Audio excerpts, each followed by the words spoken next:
Ay mga palangga, welcome sa aking vlog. Ayan na nga mga palangga, no? Pero bago tayo magchika-chika, alam nyo ba, maraming salamat sa panonood ng aking mga video.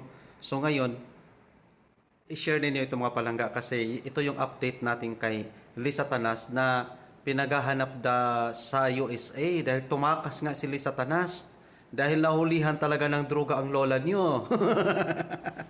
Paano na matutulungan ito ng bansang Pilipinas hindi na makakauwi or hindi uuwi ng Pilipinas kasi nga takot sa revolusyon na mangyayari sa ating bansa. Sigurado naman talaga dahil masusupplak talaga ang bunganga ni Lisa Tanas di Botod. So ngayon, itong mga kababayan natin tuwang-tuwa dahil pinaghahanap nga si Lisa Tanas ngayon. So ano na ang gagawin ng mga kababayan natin ngayon?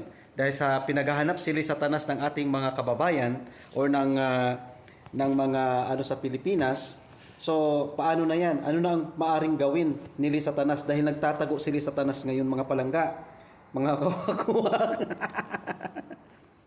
So, ito na yung pinakahihintay ng lahat mga palangga na sana mahanap si Lisa Tanas dahil siya ang ipapakain natin sa mga buhaya pag nahuli siya sa Pilipinas or sa Amerika.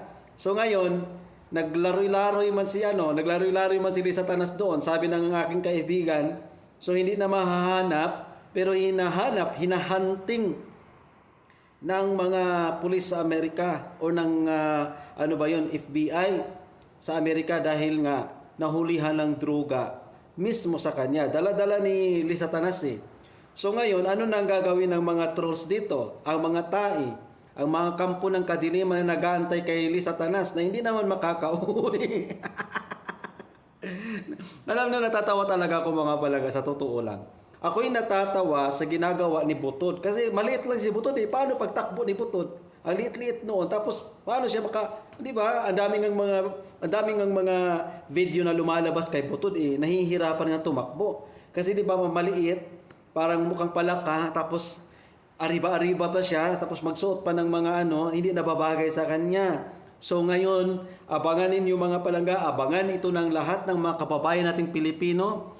Kahit sabihin natin ngayon ay dumadagsa na ang mga taga-suporta ng ating mahal na Pangulong si Rodrigo Roa Duterte. Kasi alam niyo ba, naisip lang talaga, marami ang nagsasabi na parang si President Duterte pa rin ang presidente ng Pilipinas, hindi si Marcos. Dahil si Marcos Bangag ay walang alam sa pagiging presidente. Diba? Totoo naman yan. At sinabi na yan ni Inday Sara. Diba? So walang alam si Ngagba sa pagiging presidente. Ang alam lang ni Ngagba ay magtulak ng polboron or suminghot ng polboron at higit sa lahat, magnakaw ng pera ng taong bayan. So kung inyong mapapanood mga palangga, kailan ko ba bubuksan?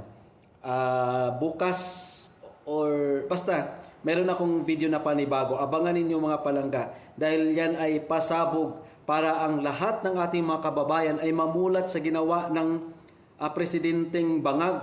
Dahil maraming mga kababayan natin ang nagbubulag-bulagan, mga pulag, pipi at bingi ba, may mga bugok-bugok ang tenga. Hindi nakakaintindi kung anong ibig sabihin ng kidnapping. Hindi may kakaintindi ng anong ibig sabihin ng jurisdiction.